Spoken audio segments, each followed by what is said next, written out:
Alrighty, happy Wednesday, February the 7th, Hebrews 2, 5 through 9 again. Here we go. For he has not subjected to angels the world to come that we're talking about.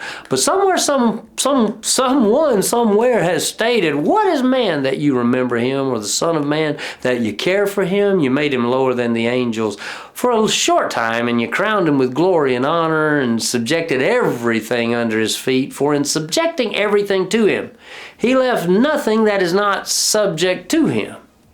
As it is, we do not yet see everything subjected to him, but we do see Jesus made lower than the angels for a short time, so that by God's grace he might taste death for everyone, crowned with glory and honor because he suffered death.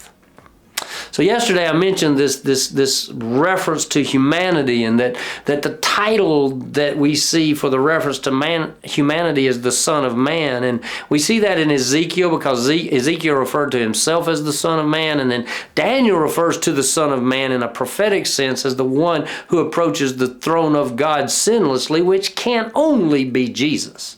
You see, and so Jesus uses the title Son of Man for himself throughout the Gospel of John. Well, here you go. Jesus is creator. We've seen that throughout Hebrews chapter 1. Jesus is the sustainer of all creation. And at creation, man is given dominion over God's creation.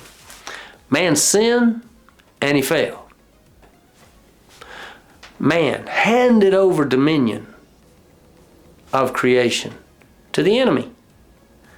God, the Father, Son, Spirit, God is sovereign over creation.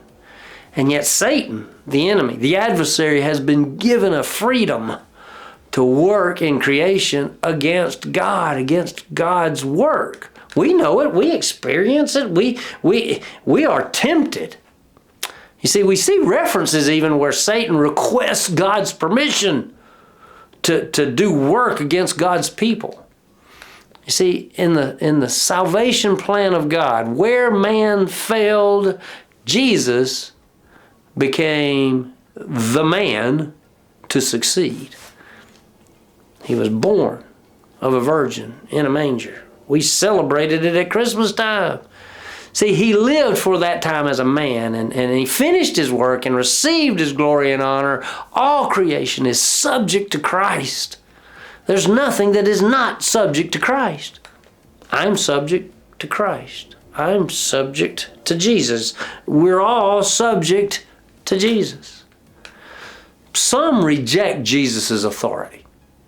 Some ignore the will and desire of God for their lives. See, our challenge in studying Hebrews is not simply to identify the object of our faith, but to completely submit ourselves to his authority. You see, where we failed as mankind, where we fell in reference to sin, Jesus succeeded.